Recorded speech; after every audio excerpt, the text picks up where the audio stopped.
There is an island, smaller than New York City, where the richest people on Earth go to hide their money. No inheritance tax, no capital gains tax, no wealth tax at all, a place where a billionaire can land in the morning and, by the afternoon, legally protect a fortune that would be taxed to pieces almost anywhere else in the world. They call it Asia's Monaco. The world calls it Singapore. And right now, the ultra-rich are pouring in. The number of family offices, the private firms that exist only to manage a single family's billions, multiplied 5 times over in just 2 years. Foreign billionaires are quietly buying citizenship for the price of a skyscraper. There are 55 billionaires packed onto this one tiny island. But here's the part nobody tells you.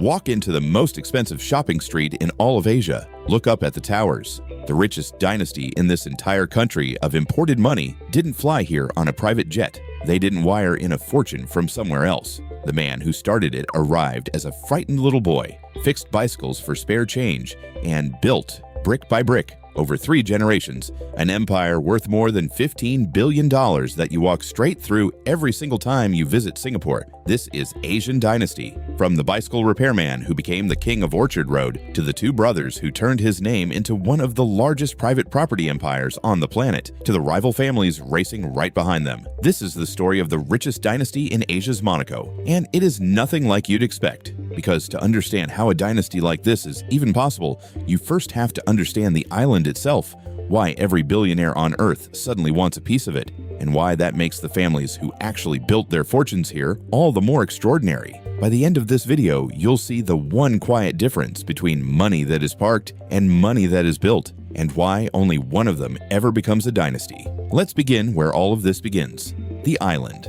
60 years ago, Singapore was a swampy port with no natural resources, no oil, no farmland to speak of. A tiny dot that had just been kicked out of Malaysia and left, by most predictions, to fail. Today, it is one of the wealthiest nations per person on the entire planet. And it got there by making one audacious decision to become the safest, most welcoming vault in the world for the global rich. Start with the taxes because the taxes are the whole magic trick. In most of the world, when you sell a company or a stock or a building for an enormous profit, the government takes a large slice. In Singapore, that slice is 0. There is no capital gains tax. When a patriarch dies and passes a fortune to his children, most countries take an estate or inheritance tax, sometimes nearly half of everything. In Singapore, that number is also 0. No inheritance tax, no estate tax, no wealth tax. For families sitting on billions, that single fact can be worth more than entire companies. Then came the family offices. A family office is a private company built to do one thing: manage the wealth of a single ultra-rich family. Think of it as a private bank, a law firm, and an investment fund, all rolled into one, serving exactly one household, staffed with analysts and lawyers and advisors whose entire job is to grow and protect one family's billions. And Singapore turned itself into the family office capital of Asia. Between 2017 and 2019 alone, the number of them setting up shop here multiplied roughly 5 times over. The government even built golden doors for the ultra-wealthy to walk through. Special programs where, if you invest around $10 million into a local company, or $25 million into an approved fund, or run a family office managing at least $200 million, you can secure your place on the island. And the people walking through those doors are not minor players. They are some of the wealthiest families from across China, India, Southeast Asia, and beyond, relocating quietly, often without a single headline, drawn by the promise of a place where their fortunes are safe from heavy taxes, political turbulence, and prying eyes. Other havens compete for this money too: Switzerland with its old banking secrecy, Dubai with its glittering towers and 0 taxes. But Singapore offers a combination that's hard to beat. A genuinely first-world legal system, a stable government, a strategic location in the fastest-growing region on Earth, and a reputation for discretion. It is, in a sense, the perfect modern vault, not a dusty safe in the mountains, but a living, breathing global city that just happens to let you keep almost everything you earn. And so they came. The richest people in the world began quietly moving in, drawn by the 0 taxes, yes, but also by something money can't always buy: stability. Singapore is clean, safe, and ruthlessly well run. Its courts are trusted, its banks are solid, its streets are spotless. For a billionaire whose home country feels uncertain, Singapore is a fortress with palm trees. Today, there are 55 billionaires living here, on an island you could drive across in under an hour. And to really feel how strange that is, you have to remember where Singapore started. In 1965, it was thrown out of Malaysia and forced into independence almost against its will, a tiny, overcrowded island with no oil, no natural resources, no farmland, and no obvious reason to survive. Most experts quietly expected it to fail. Instead, under a famously iron-willed government, it pulled off one of the most dramatic transformations in modern history, from a struggling third-world port to one of the richest nations on Earth in a single generation. It built itself into a global hub for banking, shipping, and trade, and then made a deliberate, almost surgical decision to roll out the red carpet for the world's wealth. The zero taxes weren't an accident. The spotless streets weren't luck. They were the strategy. Singapore looked at the global rich and said, in effect, "Come here, bring your billions, and we will keep them safer than anyone else alive." It worked almost too well. The money came in such volume that locals began to feel the squeeze, property prices soaring, the most exclusive neighborhoods filling with foreign fortunes. The island had become the destination for the planet's wealthy, the Monaco of the East, a place where being a mere millionaire barely registers. But a tax haven is only half the story. Anyone can offer low taxes. What makes Singapore truly fascinating is not the money that flew in. It's the dynasties that were born here, on this unlikely little island, long before it became fashionable for billionaires to arrive. The single richest of them all right now is a man named Eduardo Saverin, one of the co-founders of Facebook, worth somewhere around $43 billion. But here's the thing about Saverin. He didn't build his fortune in Singapore. He built it in Silicon Valley, renounced his American citizenship, and moved here. The ultimate example of money that was made somewhere else and simply parked on the island. And that is the perfect place to begin the real story. Because the family at the very top of Singapore's homegrown wealth did the exact opposite. They didn't bring a fortune to the island. They built one out of the island itself. Our story starts in 1928, not in Singapore at all, but in a poor village in Putian, in China's Fujian province. A boy is born, the eldest of 11 children. His name is Ng Teng Fong.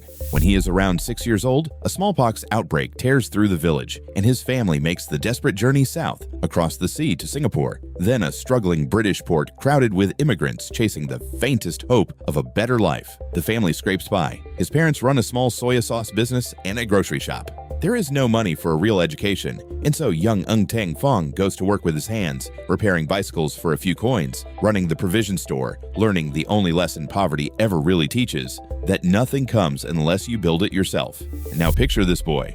No schooling, no connections, no capital. No one in that shop, no one on that street would ever have guessed they were looking at the future richest man in Singapore. But Ng Teng Fong had two things that don't show up on a balance sheet: a ferocious work ethic and an eye for the one thing on that crowded little island that could only ever become more valuable: land. He saved. He scraped together capital, and around 1960 he founded a company with a name that sounded almost absurdly ambitious for a former bicycle repairman: Far East Organization. In 1962, he launched his very first development, 72 simple terrace houses in a neighborhood called Serangoon Gardens.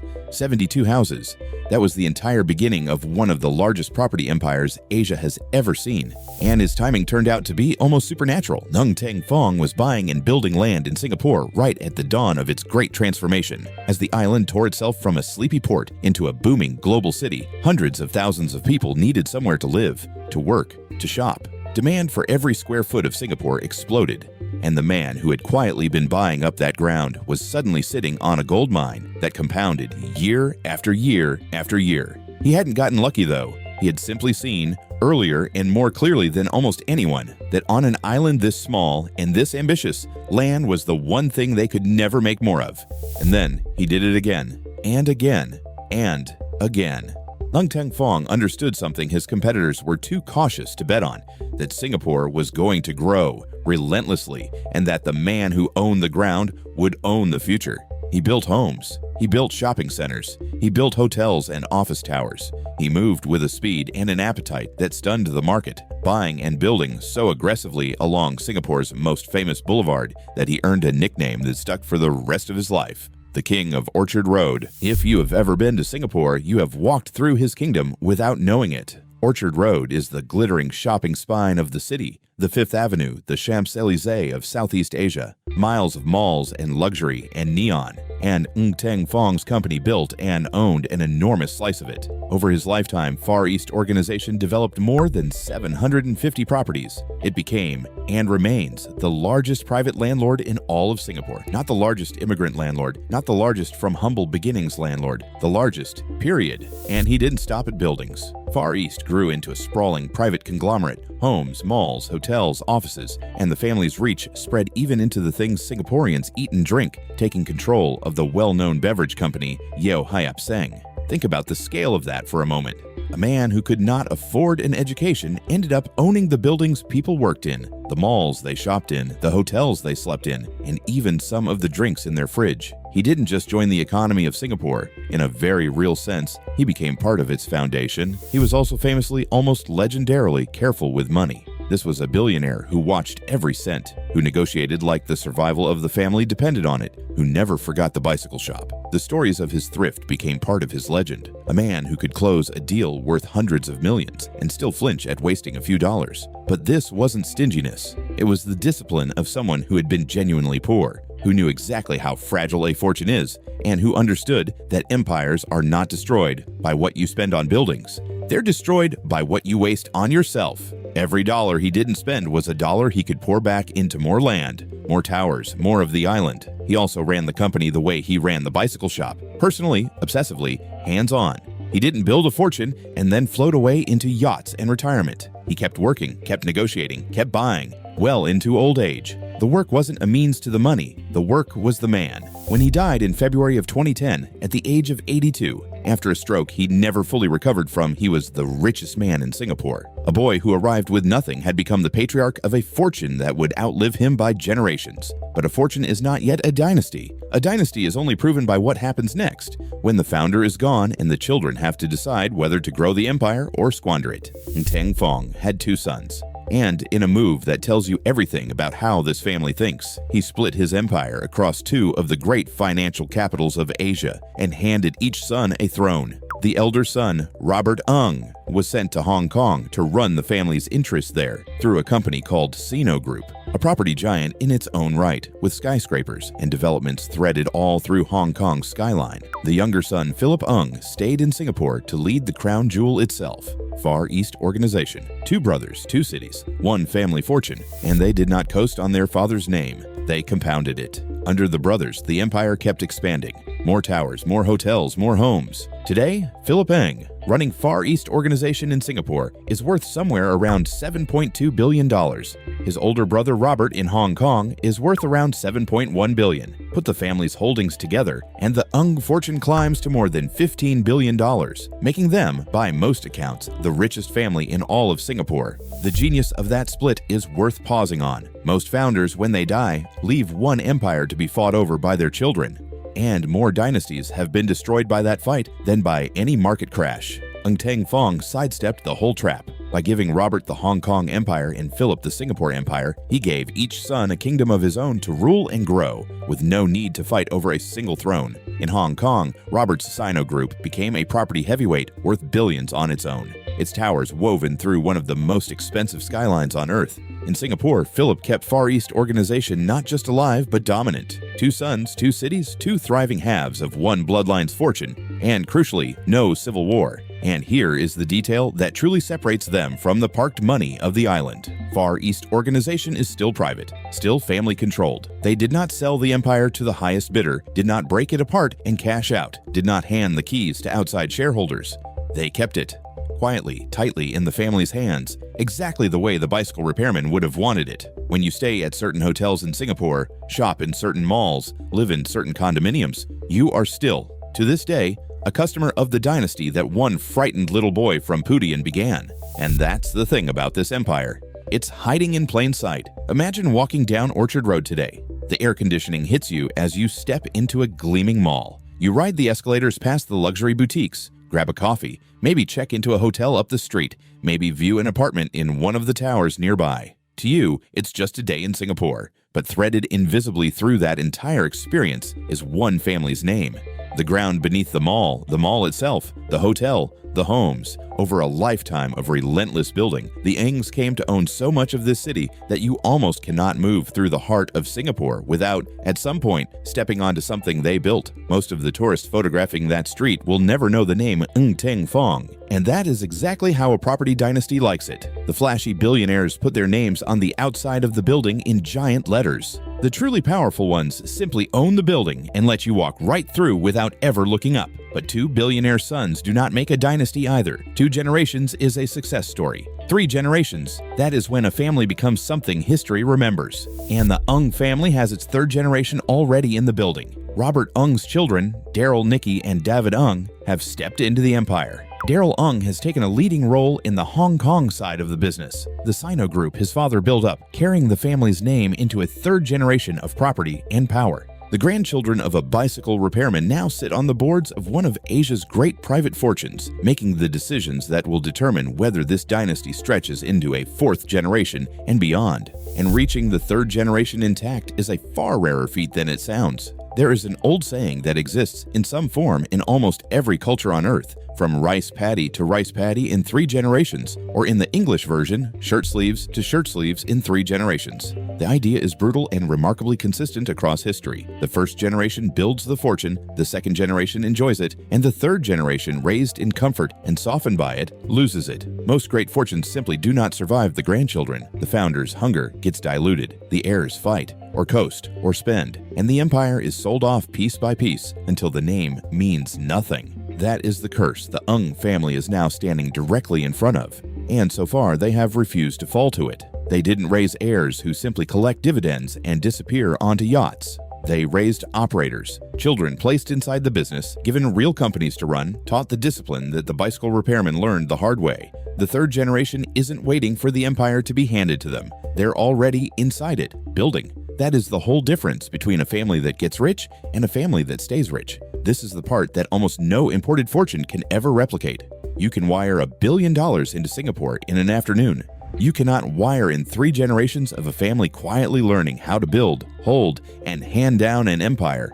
That has to be grown. And the Ng family grew it, from 72 terrace houses to the king of Orchard Road, to 2 brothers on 2 thrones, to a 3rd generation now carrying it forward. That is not a fortune. That is a dynasty.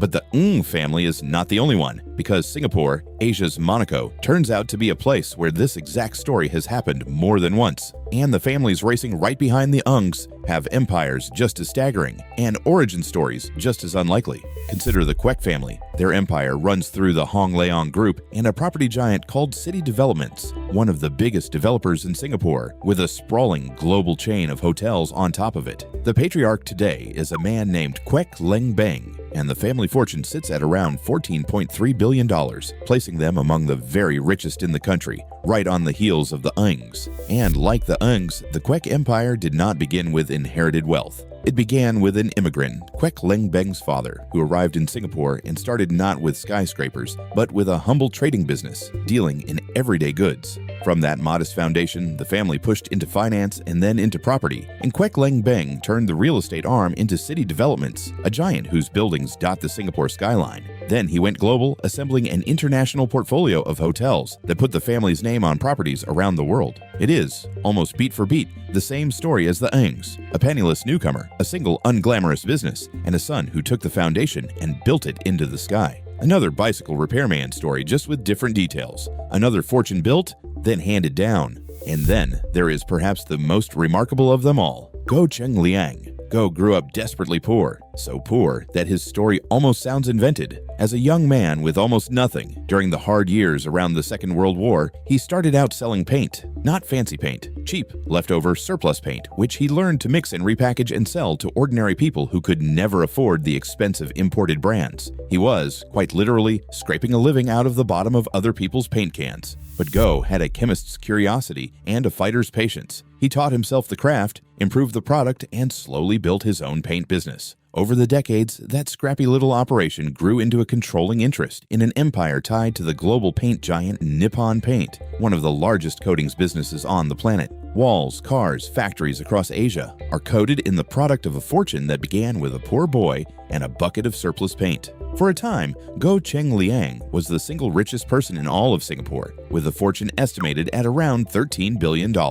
He passed away in August of 2025 at the remarkable age of 98, and his heirs inherited a fortune valued at over $13 billion, debuting near the very top of the nation's rich list. A man who once sold leftover paint to survive ended his life as the founder of a multi-billion-dollar dynasty. And these are just 3 of them. Singapore's rich list is full of these arcs. Banking families, shipping families, hotel families, each one usually traceable back to some determined immigrant who stepped off a boat with nothing and decided to build. It is almost the founding myth of the entire country that this island rewards the person who shows up with empty hands and refuses to leave empty-handed. See the pattern yet? The Ngs, the Kweks, the Gohs, different families, different industries, different decades, but the exact same shape. An immigrant or a dirt-poor child with no money and no safety net. A single stubborn bet on building something real. And then, crucially, the discipline to hold it together and hand it down, generation after generation, until a name becomes a dynasty.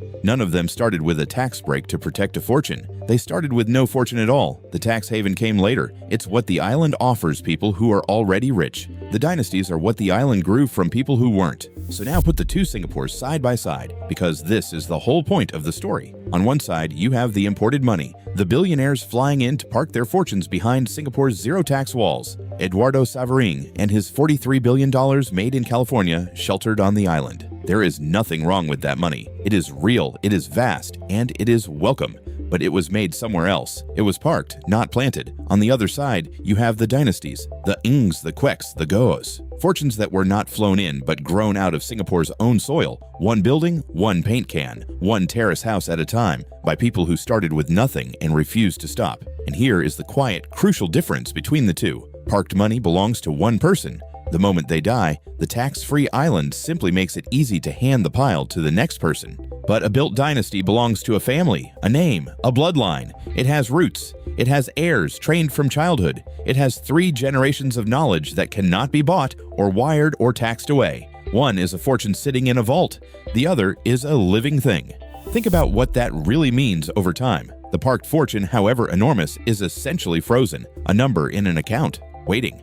But the built dynasty keeps moving. It keeps developing land, opening hotels, raising the next generation of operators, compounding not just its money, but its knowledge and its reach. 100 years from now, the parked billions may well have been spent, split, or scattered by descendants who never had to earn them. But a true dynasty is engineered to still be building 100 years from now, because building is the only thing it has ever known how to do. That's why, in the long run, the families who started with nothing so often end up outlasting the fortunes that arrived with everything. And that is the real lesson hiding underneath all the marble and all the zero-tax headlines. It is easy to look at Asia's Monaco and assume the richest people are the ones who flew in with the biggest fortunes. But the families who truly own this island, whose names are quietly stamped on the malls and the towers and the hotels, mostly didn't arrive rich at all. They arrived as bicycle repairmen and paint sellers and frightened immigrant children. What separated them was never the size of the fortune they started with, because they started with nothing. It was what they chose to do with a lifetime, to build something real, to refuse to sell it, and to spend decades teaching the next generation how to carry it.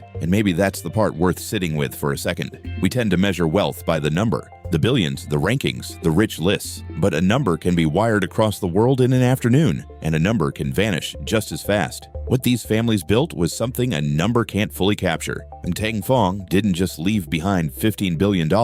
He left behind a name his grandchildren are proud to carry, a company that employs thousands, a skyline that millions walk through every day, and a story that a poor kid somewhere in the world might hear and think, maybe I can do that too. That is a different kind of rich. The fortune is just the scoreboard, the dynasty, the name, the work, the thing that keeps building after you're gone. That's the actual wealth. That is what turns money into a dynasty. Not a tax break, not a private jet. A patriarch who plants something so deep into the ground that no one can ever wire it away, and children who are willing to keep building it long after he's gone. By that measure, the richest dynasty in Asia's Monaco was never the one that flew in. It was the one that started in a bicycle shop and simply never stopped. So here's my question for you. Drop it in the comments. Which of these dynasties impressed you the most? The bicycle repairman who became the king of Orchard Road, or the poor boy who sold leftover paint and died a billionaire at 98? And if you want to see how another immigrant family turned almost nothing into a city-shaping fortune on the other side of the Pacific, go watch our breakdown of the richest Asian family in Vancouver. It's the same secret on a different shore. I'll see you over there.